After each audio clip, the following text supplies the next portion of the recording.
Ikinyamakuru Ogera TV kibagezaho inkuru zitandukanye. Uyu akaba ari umunsi wa gatatu tugeze mu mwaka wa 2026. Inkuru ziri gucicikana ku mbuga nkoranyambaga ni inkuru ziri kuvuga ku munyamakuru witwa Ndahiro Tayikundi wakunze kwita Emmanuel wo kuri ikinyamakuru TV10. Uyu munyamakuru akaba yaratawe muri yombi ku itariki ya mbere z'ukwezi kwa mbere, ubwo ni umunsi wa mbere utangiza umwaka. Ubwo rero polisi zataga uyu munyamakuru mu maboko cyangwa se muri yombi.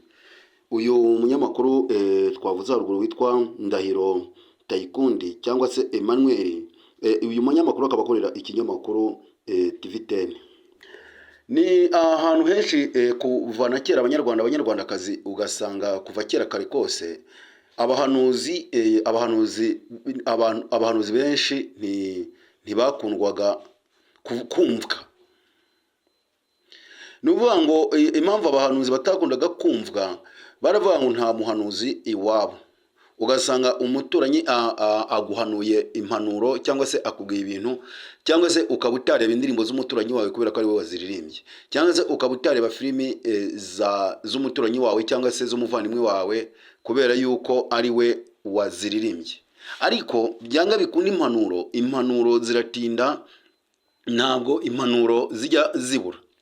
Abo basitari bose mugenda mubona bari imbere y'amafilime bito cyangwa se bafunze, yagiye abibabwira, akababwira ati nubwo mwebwe munzengereje, ariko agahu kazahura n'umunyutsi. Reka duhere nko kuri Fata ku mavuta. Fata ku mavuta yagiye atera amahane na Yago akababwira ati ese ubundi ko twese dutahiriza umugozi umwe, ubundi ikintu munzirira ese ni igiki? Yago byagezeho ababwira ati nyamara icyo tugenda dupfa ibi byose amagambo mugenda muvuga asesereza cyangwa se ibintu mugenda mukora mwitwaje ko wenda muri abanyamafaranga cyangwa se muri abana baturuka mu bipangu bikomeye, twebwe tukaba twagiye tugera kuri ibi duturuka mu mihanda. Hari abagiye babona ibintu baturuka mu mihanda, ariko umwana akagira amahirwe agakora ibintu bikarebwa cyangwa se agashimwa n'abantu, umwana akava mu muhanda gute. Ati rero mwebwe, ati icyo muba mwikanga nuko muba muva mu bipangu bikomeye ugasanga mwashinze agatsiko k'abanyamafaranga nyine ko gusebya abantu. Ati ariko hari igihe agaho kazahura n'umunyutsi, ibi byose mukagenda mubibona. Yagaba bahanuriye gutyo. Ntabwo byashize igihe nk'uko nabibabwiye haruguru, Fata ku mavuta aba akomangiye umuyobozi wa gereza ya Mageragere, arakomanga umuyobozi wa Mageragere cyangwa se wa gereza ya Mageragere aravuga ati ntabwo umuntu yahora nkomangira ngo mburi kumukingurira, burya byaba ari agasuzuguro, kandi umuco wa kinyarwanda ubundi bisaba kujya mu rugo rw'umuntu ukomanze. Yago baramukingurira. Bamaze kumukingurira ntabwo hagiye hashira iminsi igiye ica mu gihe kinini cyangwa se kirekire. Banyarwanda mwagiye mwumva abasitari benshi bagiye n'ubundi bahura n'ibibazo nk'ibyo ngibyo kandi bagiranye ikibazo na Yago. Byarakomeje. Jihadi nawe murareba musange aho n'ubundi yagiye avuga amagambo menshi cyangwa se agaragaza imvugo nyandagazi cyangwa se urukozasoni akagenda abishyira ku YouTube ndetse n'ahandi. Nawe mwagiye mubona ibyagiye bimubaho. Nuvuga ngo Yago yagiye yababwiriye rimwe, ntabwo yabwiye ngo wowe, aho yarabwiye ngo mwebwe basitare cyangwa se abasitare dufatanyije umurimo cyangwa se dufatanyije umwuga, kuba wowe wafata ukikora ukicara hamwe ugashinga agatsiko cyangwa se agasosiyete ko kuba wakwicara ukavuga ati reka dufate amafaranga tugure mikoro, tugure saundi, tugure ibintu byose, tugure mashini, tujye duhita tweditinga ikiganiro duhimbye dutuke runaka cyangwa se duserebye runaka ko ameze gutya, cyangwa se wikore ube wajya kuri televiziyo ufata ibitutsi nk'iry'itanu. Ati ibi ngibi bizajya bigenda bibagaruka, ati kuko ntabwo Imana izigera yihanganira ko urenganya abana bayo cyangwa se abantu bayo. None ari nabyo tugiye kureba kuri iki kiganiro. Ubwo ku itariki ya mbere Ndahiro Tayikundi Emmanuel yatabwaga muri yombi, aribwo bamuteruraga nk'umufuka, murabibona neza, bamuterura nk'umufuka, umuntu w'umusitari muzima bakamuterura nk'umufuka kubera kwishariza no kwita ikintu, mbega kwita utari we, ukiyitirira ikintu kitari cyo, ukiyita umuntu ukomeye ushobora kwangiza iby'abandi. Mureba musanga ahantu yangije ibikorwa by'abandi, aramenagura ndetse ibindi arangiza. Abasekirite bamuterura nk'umufuka w'ibirayi cyangwa se umufuka w'imyumbati. Buriya impamvu bamuteruye nk'umufuka w'imyumbati, burya iyo wihaye agaciro barakagwa, niko igihugu cyacu kivuga, cyangwa se siruga y'igihugu cyacu. Igihugu cyacu, umukuru w'igihugu nyakubahwa Perezida Paul Kagame, nta gihe adatanga umuburo wo kuba wakwihesha agaciro. Ati agaciro ni umuntu ukiha. Niba rero uyu munyamakuru wa TV10 Ndahiro Tayikundi Emmanuel, we yarigize umuntu wa cyane, cyangwa se akigira ko yitwa umusitari. Muraza kumva umuntu umusore mugenzi we ari kuvuga ngo umusitari ngo ni umuntu urenze, ngo ni umuntu ngo udakorwaho. Umusitari ni umuntu nk'abandi.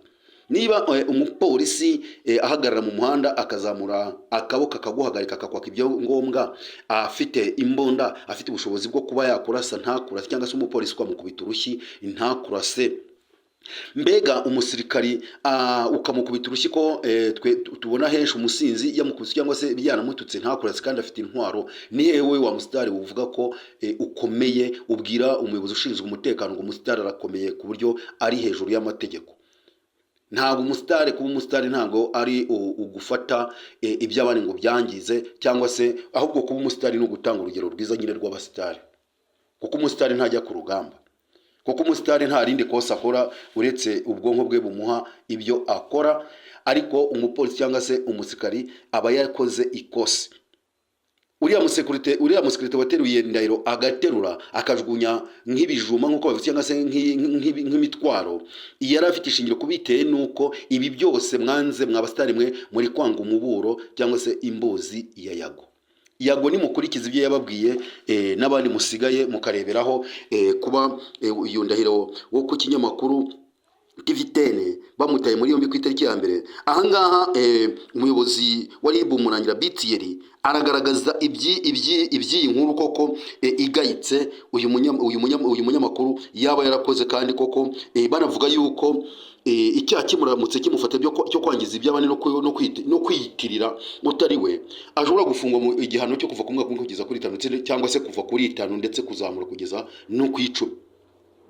Ngayo ibaze wa munyamakuru wowe utangaza inkuru, ugatangaza inkuru ziri ku mbuga nkoranyambaga. Niba wowe ubonye iyi nkuru, wowe uri umunyamakuru wiyita ngo uri umusitari ukorera ikinyamakuru iki n'iki, ngo urakomeye, iyi nkuru ukayibona mugenzi wawe ari kwangiza iby'abandi ku munsi abantu bishimiyeho, ku munsi w'ubunani murabibona, ubundi ikintu baterura bakajugunya muri iki gihe ni ukuvuga ngo ni umufuka w'imyumbati, umufuka w'amasaka, umufuka w'ibijumba, ndetse n'ikindi kintu cyitwa ikintu baraterura bakajugunya.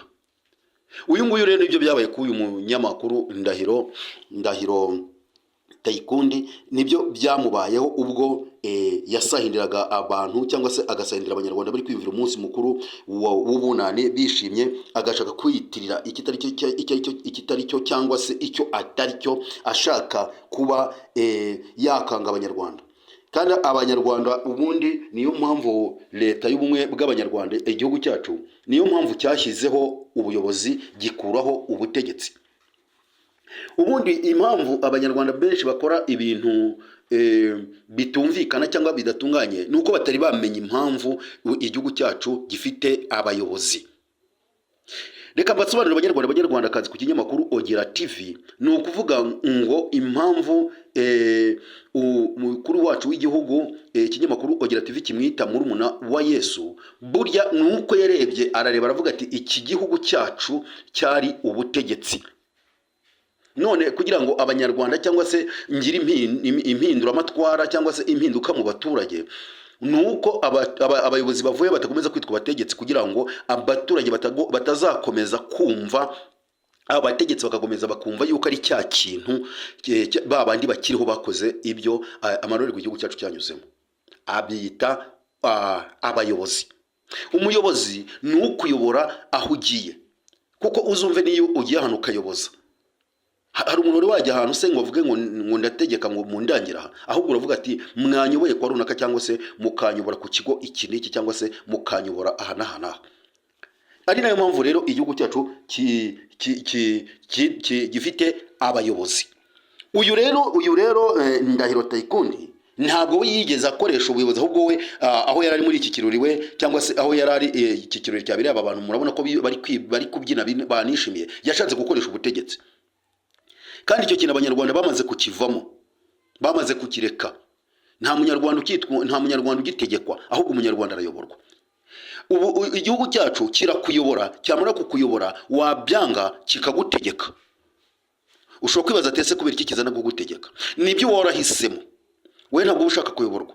Noneho niba udashaka kuyoborwa nk'uyu umunyamakuru wa TVTN Ndahiro Tayikundi Emmanuel, we yashatse kugira ngo ategeke abanyarwanda cyangwa se ategeke abari baraho, ashake kwinjira nk'uko uyu mugenzi wari kuvuga ngo bubaha umusitari, ngo abashinzwe umutekano bubahe umusitari. Uyu nawe ari mu bo Yago yaba yaravuze nawe, ubu n'umuburo wa Yago nawe, uyu nawe ari gushaka gukomangira umuyobozi wa gereza y'Amageragere. Niba koko iki cyaha n'igihama kikamuhama Tayikundi kikamuhama, ari we Ndahiro Emmanuel kikamuhama, ni ukuvuga ngo nawe aregera Yago, nako aregera fata ku mavuta, cyangwa se Jadi niba atarayegerwa amahirwe ngo abe yanavayo cyangwa se niba yaranavuyeyo, arababwira ibyo yahaboneye. Aho twagiye tubagaragariza kenshi fata ku mavuta ari kubyina yishimye, birababyita kubyinira Sagihobe. Ni ukuvuga ngo ni Sagihobe neza. Ubundi wabona naniwe kubyinira abanyarwanda ngo babyine indirimbo ziza, ahubwo ukabashaka kubashyiramo amacakubiri cyangwa se kubashyiramo umutima mubi, ukabyinira muri gereza. Ubundi uri kubyinira iki? Babyita Sagihobe, niko tubyita. Yago yagiye abibabwira, Yago akababwira amawezi cyangwa se amabwiriza agenga umusitari, akababwira ati kuba umusitari ni ukugaragariza cyangwa se kwera imbuto, ukerera imbuto abagukurikiye cyangwa se ukerera imbuto igihugu cyacu. Igihugu cyacu ntabwo cyemera umuntu ushaka gutegeka abagituye cyangwa se abanyarwanda, ahubwo igihugu cyacu gishaka kwerekana yuko uri umuyobozi. Ndahiro Tayikundi Emmanuel we yashatse kugira ngo agaragaze ko ari umusitari, ari nabwo uyu nguyu mugenzi we yavuga ngo umusitari ngo arubashywe ngo n'ibiki byose, ngo ni umuntu urenze. Nta musitari urenze, nta musitari urenze ku hejuru y'amategeko. Nta musitari uri hejuru y'amategeko. Umusitari wese ari munsi y'amategeko, kandi umusitari mwiza ni uwubaha abaturage, akubaha abanyarwanda. Kuko hariya uyu Tayikundi yasesega cyangwa akamenagura iby'abandi, harimo abamufanaga cyangwa se abumvaga inkuru avuga bakumva ari nziza cyangwa se bakamukurikirana. Ikinyamakuru Ogera TV ubwo cyari kiraha Tayikundi yakoreye ibi bintu, cyabajije byinshi ku baturage bari bahateraniye. Abaturage wasangaga binuba bavuga bati aratubihirije cyangwa se araduhemukiye, n'abasekretari bavuga ati nta musitari wagakoze ibingibi, kandi koko nta musitari wagakoze ibingibi. Ubwo ikinyamakuru Ogera TV kizamenya byinshi kuri Ndahiro Tayikundi Emmanuel, ngira ngo kizabagezaho andi makuru niba Ndahiro Tayikundi cyaba cyarampamye cyangwa se nawe yaba yaregereye fata ku mavuta bakaganira.